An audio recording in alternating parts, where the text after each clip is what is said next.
Her head just went, he caught me. Say again? I could.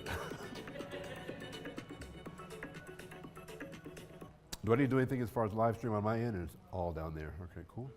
Are we good to go? Oh, so no more music? We'll do a little walk-in music. I'm cutting off like 25 after, right? This is me? Perfect. You can get a good picture before I look weird.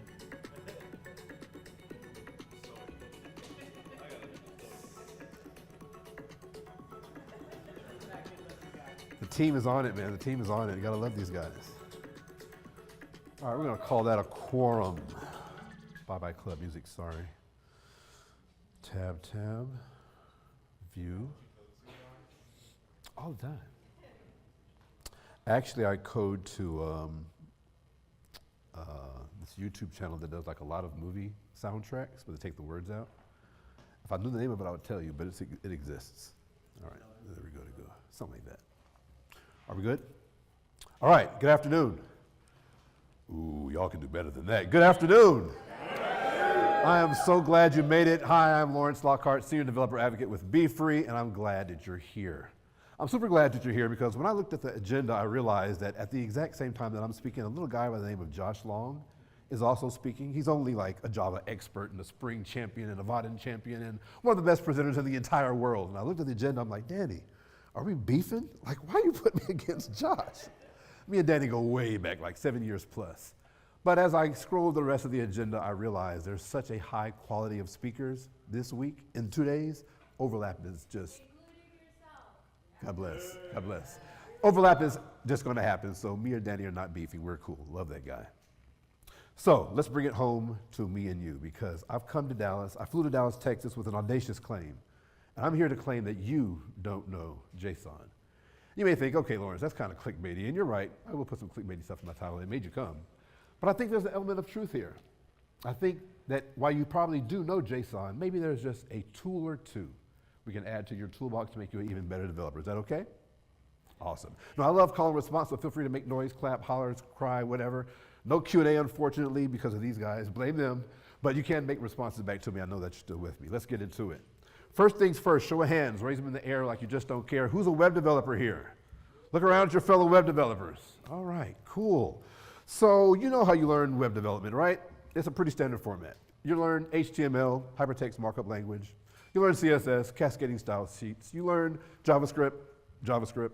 And somewhere in the JavaScript lesson, you learn something about JSON, J-S-O-N, JavaScript Object Notation. An interesting file format with key value pairs for storing data.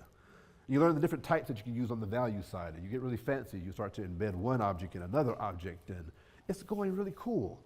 And by the way, it's pronounced JSON, not Jason. So tell Taylor Desson, who is my good friend, I love Taylor, but it's not Jason, it's JSON. That's what happens when HR people make tech jokes. But you learn about JSON when you're learning web development. And eventually, especially if you went to a boot camp, here's my boot camp people, real quick. Free Code Camp, 100 devs, any of them, awesome. You love the part when they taught you about APIs. Oh, that's a web developer's dream, because you go from making these boring little static websites to actually having a free flow of data potentially. Because in many cases, the API, the application programming interface, makes available to you data, right? You hit an endpoint, hopefully you curl it or use some REST methods, and you hit that endpoint, and it returns a payload of JSON. And as a brand new person who doesn't know anything about the web or websites, who just makes ugly static websites, having JSON data at your hands is just a powerful tool, because you parse through that and you put it on the front end, and all of a sudden you have every sports app, movie app, weather app you could ever imagine, just because of APIs. We love them. I had one boot camp student from Arkansas who made a botany app to identify trees because he just loved trees like that. What was the power behind it? APIs. And so what we're going to do is say, you're here now, but by the end of this talk, hopefully we can take you from that and give you a few more tools and make you into a Java, excuse me, not Java, that's my old life. Make you into a JSON superhero. I was going to say JSON Superman, but I left out the Superwoman, and he doesn't look like me at all. So, superhero. We're going to all leave here JSON superheroes. Let's get into it. First superpower I want to give you is the idea of JSON as a contract. Now, if you don't do web, if you don't do programming at all, if you're non-technical, you're like, contract, I know what a contract is, right? I sign something, you sign something, we agree upon it. We agree upon some terms, how things are going to work out. That's a contract. Well, in technical language, it works in a very similar way. You have JSON as a contract between how different programs are going to interact with one another, how a user and a programmer interact, or a programmer and a user will interact. And that's a lot how the whole internet works anyway. It's a call and response. It's requests and responses. Everything from HTML1 with Sir Tim Berners-Lee in 90 whatever, all the way up to MCP servers today. It's requests and responses. And we have rules behind it. Many of those rules we can define, believe it or not, in JSON to do, among other things, enforce data integrity. So if we go from JSON to JSON schema, which I'm going to show you in just a minute, we can enforce data integrity. We can do API contract testing. We talked about APIs. We can do some testing of the contracts between them using JSON schema. We can generate code like TypeScript interfaces. We can also improve our debugging efforts. So on this slide here, which is far too small for any of you to see, but on the left-hand side, we have a simple JSON object. We have a user ID, and the user ID number is user123 because everyone's so creative. And it is username of John Doe and has an email. This is a very basic JSON object. This JSON object describes how many people? Y'all failed the test. I heard like 6. How many people does it describe? 1.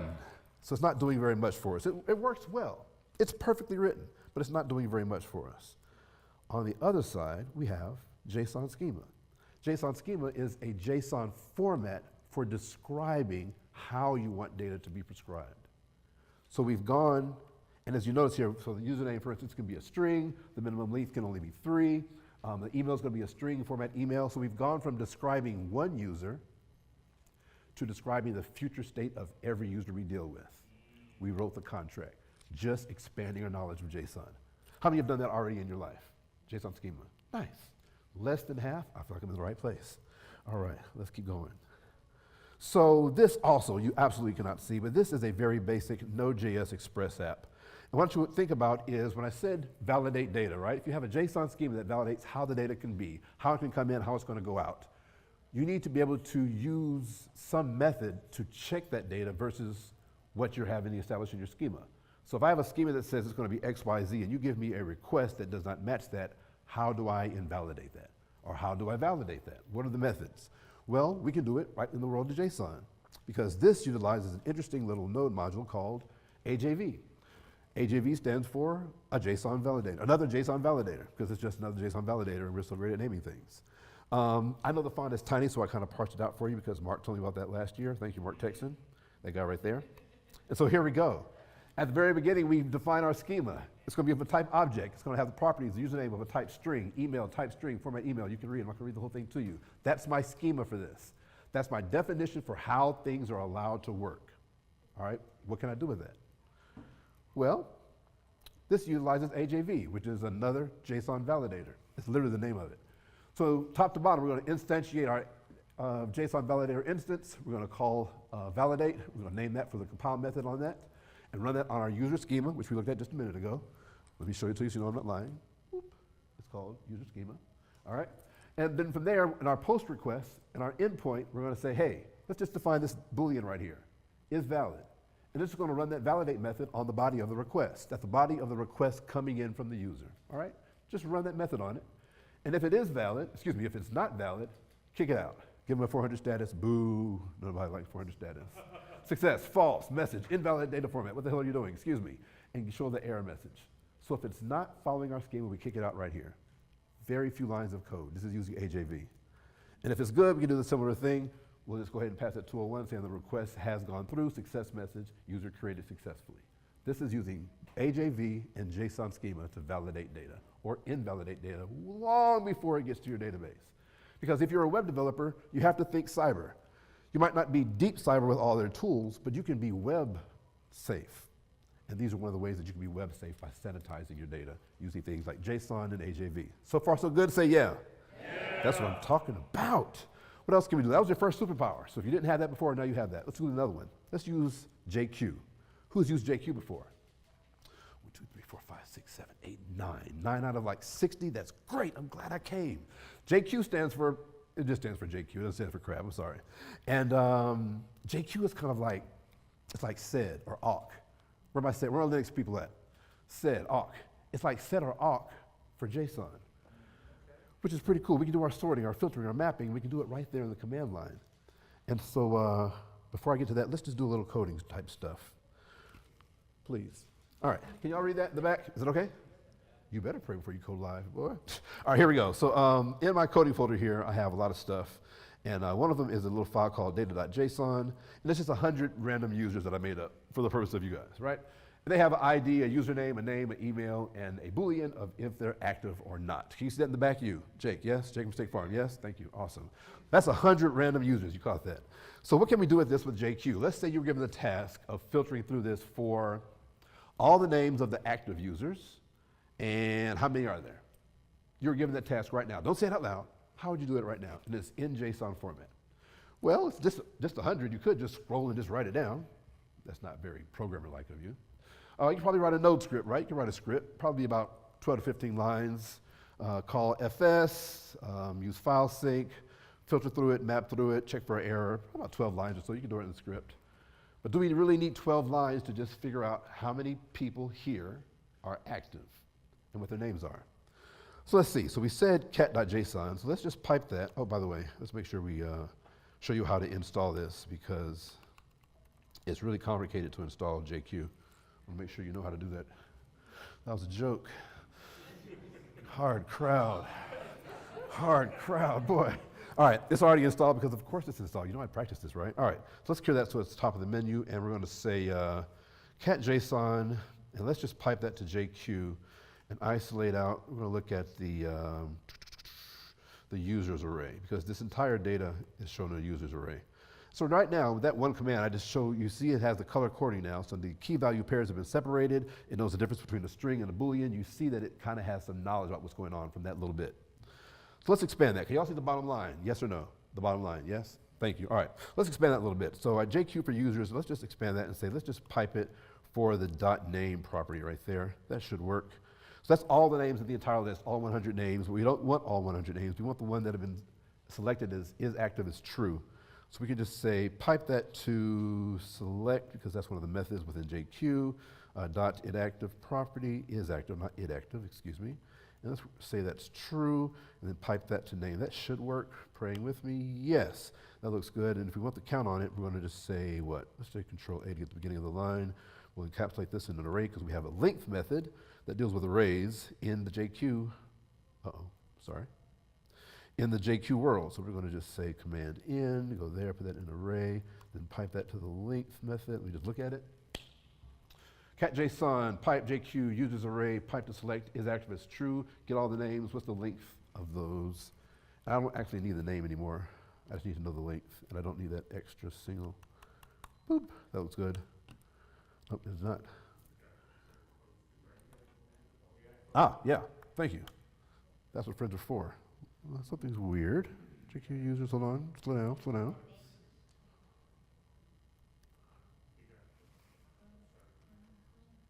I hear lots of talking, but no help yet. Something's weird. Users array, pipe to select is active as true. Pipe, let's just pipe it back to name. Why not?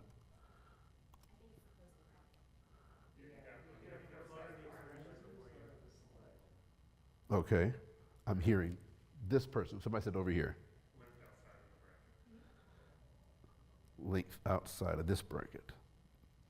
Up, up.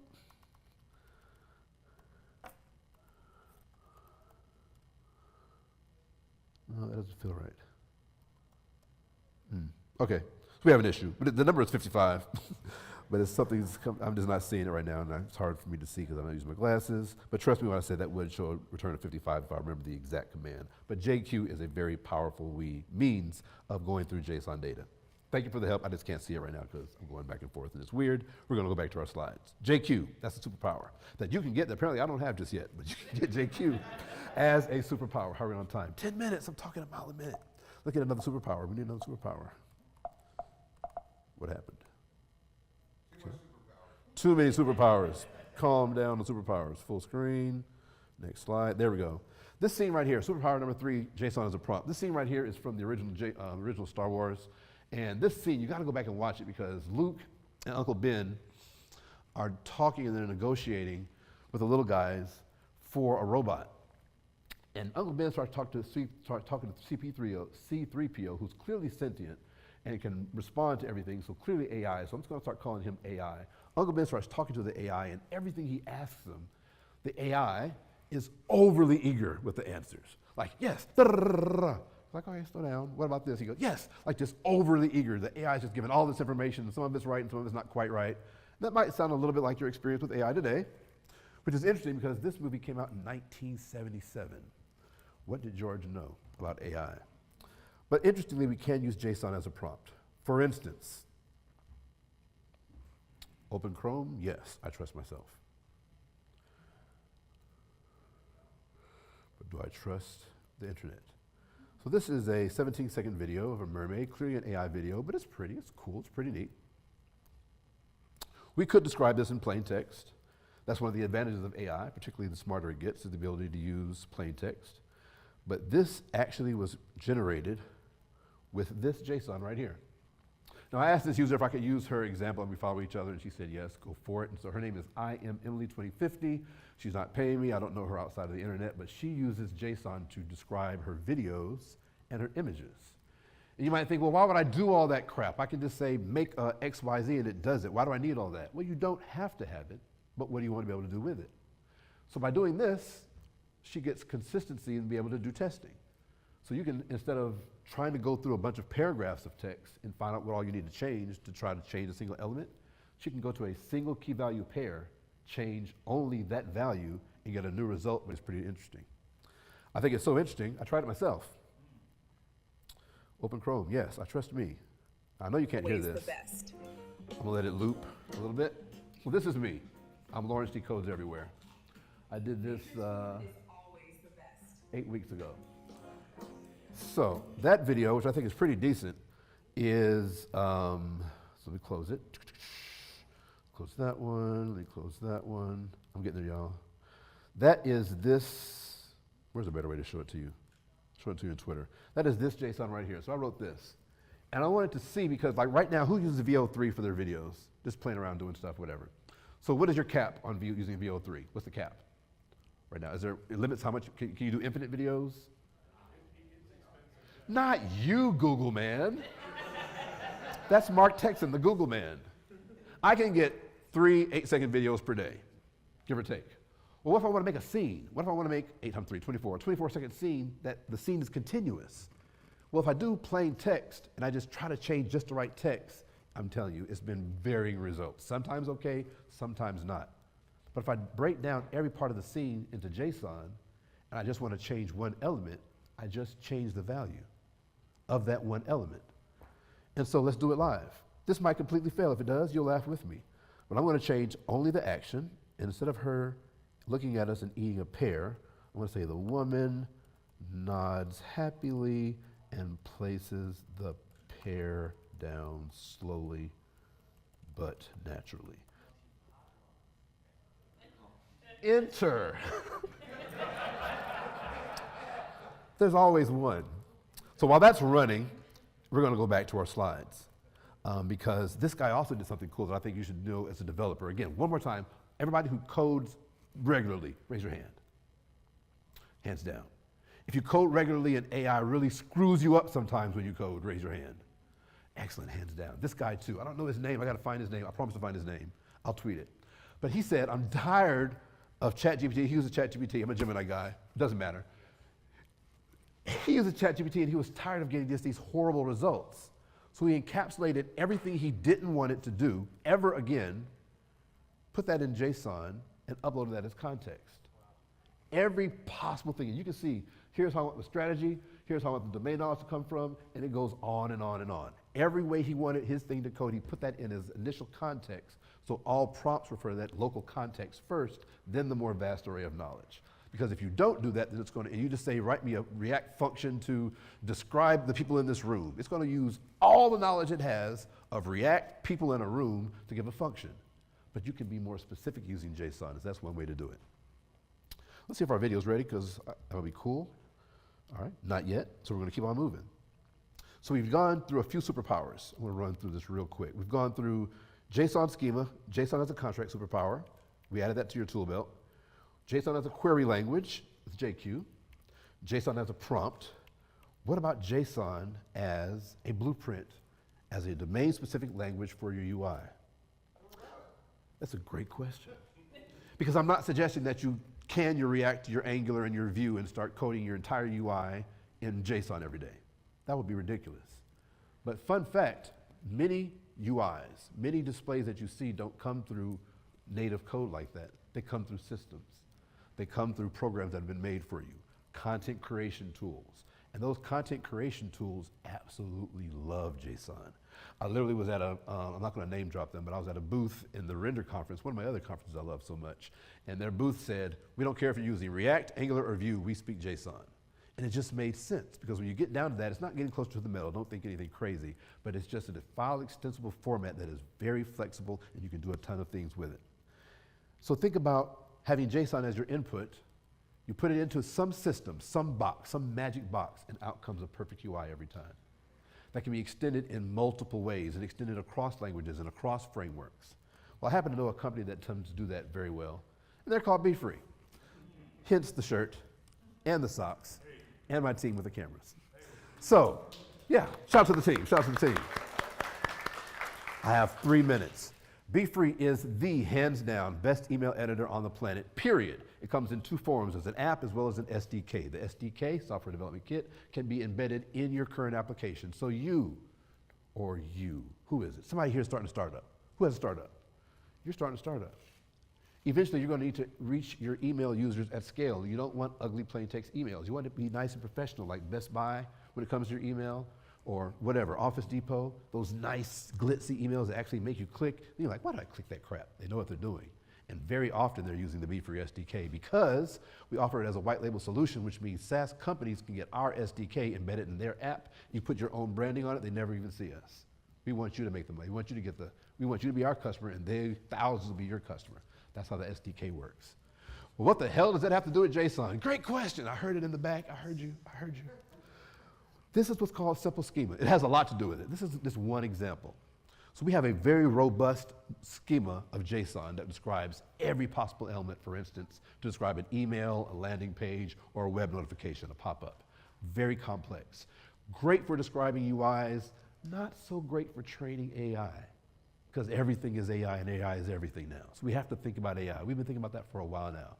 And so some of our great engineers, folks like Matt Weber and others, have described a simpler version called the simple schema. It takes the core elements of what you need to have that perfect landing page, that perfect email, the perfect pop-up, and make it into a JSON format that is very easily consumable by an AI agent or an AI model. So here's the flow, and I'm gonna use the front row. So Wayne works in marketing. He has a template he really likes, but he needs some new versions. All this whole front row is marketing except one person, Bree. She's the only developer. But if they're using BeFree SDK, there's no problem. Because you take his one template, our simple schema, and feed it into an LLM and get whatever, 100 different templates that are variations of that.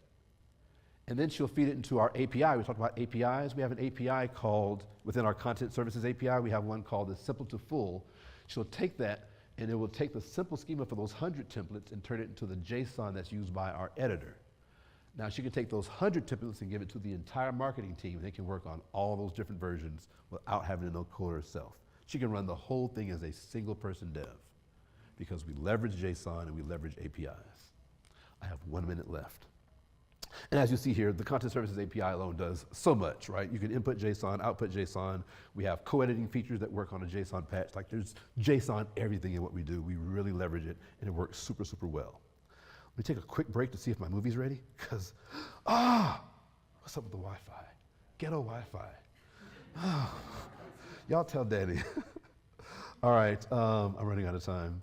So definitely BeFree SDK is something to check out. It's kind of like the jack of all trades tool belts, which is interesting. I'm not sure why I put mind control. It's supposed to be like Superpowers, mind control, meh. But if you think about it, what I just described with BeFree SDK, BeFree, the company where I work, and our product, it does contract, it does prompt, there's query language, and it's a blueprint. So in a way, it's like all those superpowers rolled up into one. Plug phones, plug phones, plug phones. I have 45 seconds, plug phones. Scan that. That will take you to our docs. I want you to tear our docs apart. We have the best technical writer on the planet. His name is Zaire Ortiz. I love that guy. I hug him whenever I see him, which has been a total of one time. Hopefully it'll happen again soon. Our docs are fantastic. I want you to tour around with this, to play with this. And certainly follow me, Lawrence D. Codes, not for the purpose of having another number in my follower list, but I want to talk to you and interact with you about Be Free, about JSON, about coding. Hey, I'll go back to my Java days. Let's just nerd out sometimes. All right? Definitely go to the Commit Your Code website. They ask for a rating, so do the ratings thing. That's really important. And for any Q&A, definitely go to our booth. And if you haven't been to our booth, do the spin the wheel. If you spin the wheel and get swag, we will ship it to you. You don't even have to pack your suitcase. All right, now, everybody's gonna clap as I take my picture. That way you look happy, and my boss will be happy as well. You ready? 3, 2, 1, hey!